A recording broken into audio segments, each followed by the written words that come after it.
For the first time, nakita niya ang kauna-unahang kapatid niya sa Panginoon. The very first brother in Christ that he would lay his eyes on. Nagyakap siya.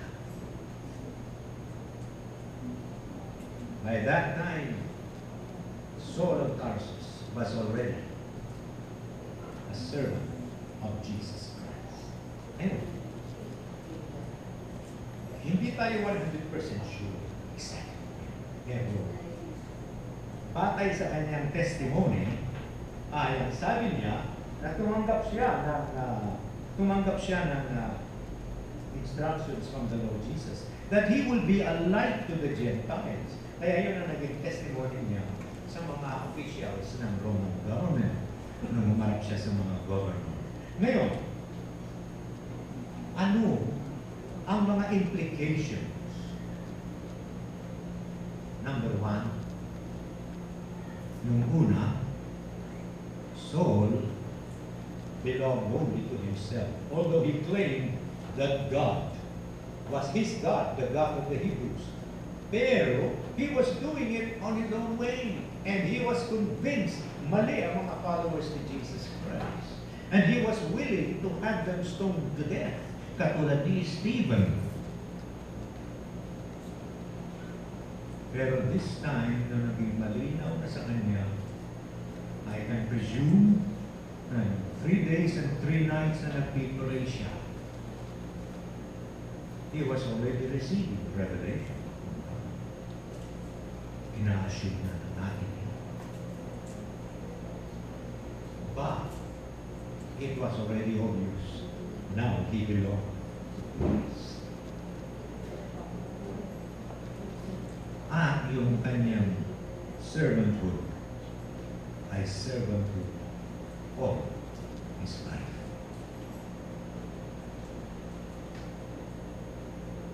The rest ay what happened after that. Pero before he met Jesus, he was his own master. And he was serving God on his own terms. Importante yan.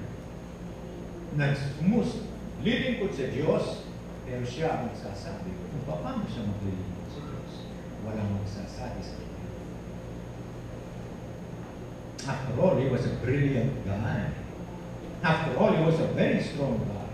After all, he was an ambitious guy. Ngayon, what happened after that ay evidence na lamang na yung kanyang pagbibigay ng kanyang sarili kay Jesus Christ ay hindi salita na. Napakadali kasi natin magbitaw ng mga salita na hindi pala natin kayang panindigan.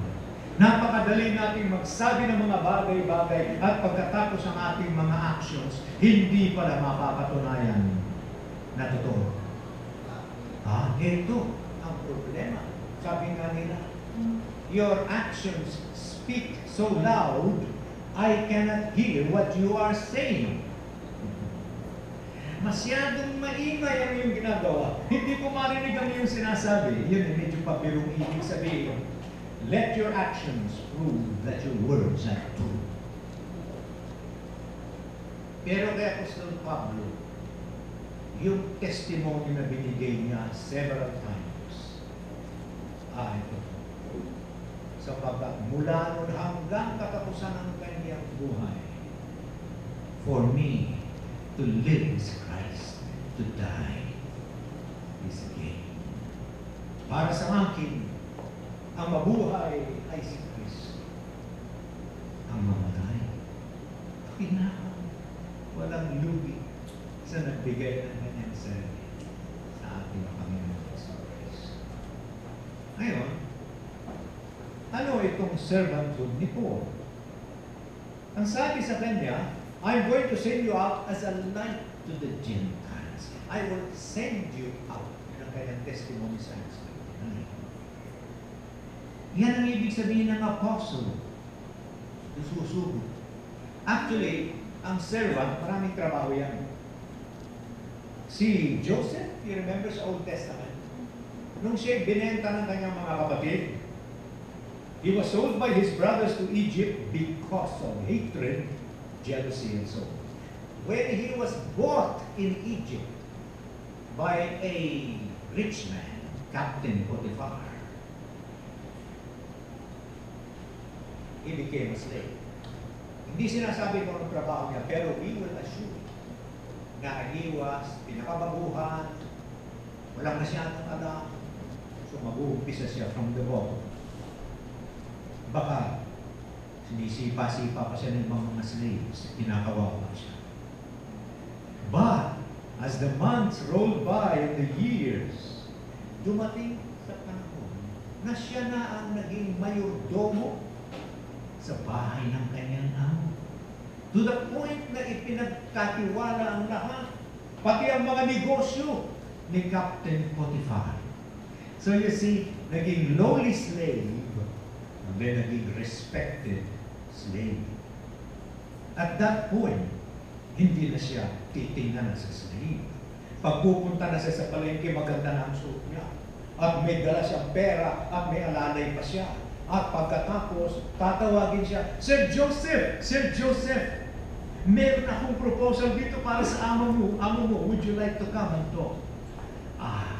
Respected na siya. So, nagkaroon ng pagbabago. From a lowly slave to a respected servant. Kaya pag tayo ay sinasabi natin na tayo ay servant of Jesus Christ. Ibig sabihin nun, meron tayong nalalaman mo na karapatan. Pero pag sinabi natin I am a slave of Jesus Christ, tinatalikuran ko yung mga karapatan.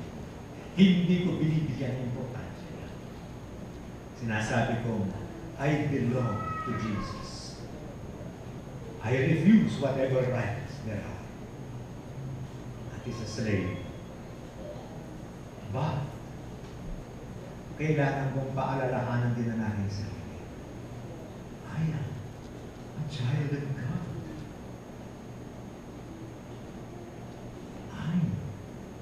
I'm a citizen of heaven. That's my right.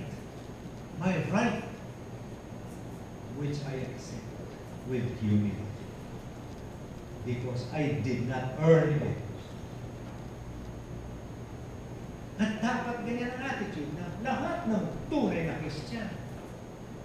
Ang katunayan ng ating pagiging Kristiyano ay sa attitude natin, sa ating buhay, at sa ating Panginoon. Ang dali-dali natin sabihin, ako, Christian ako kasi nag-come forward ako sa isang evangelistic meeting. At nag-pray ako na tanggapin si Jesus. Oo, kilala ko pa yung tumulong sa akin sa prayer. Binuha ko pa nga yung kanyang cell number. Hindi yun ang point. Hindi yun ang point. At naalaala ko, meron kaming camping noon sa Boys Club, brigade noon ng tao. At one of the young leaders ay nag-share sa akin. Kanya, nung ako'y bata ko, talaga nag-pray ako tanggapin si Jesus. Pero ngayon na ako'y binataan. Kaya mo nag-down ako. Nag-down ako talaga. Kaya simple lang naman na sinabi ko sa akin. Do you accept Jesus Christ as your Savior right now? Is He your Savior? Is He your Lord? Sabi niya, yes. O ano ba pinag-uusapan natin? Ayun, makita na lang yan sa buhay. Ang buhay mo ngayon magpapatunay. Ang buhay before ay nagpapatunay. All the way to His death. He was a slave of Jesus Christ who was willing to give up any rights. Only the rights of his master.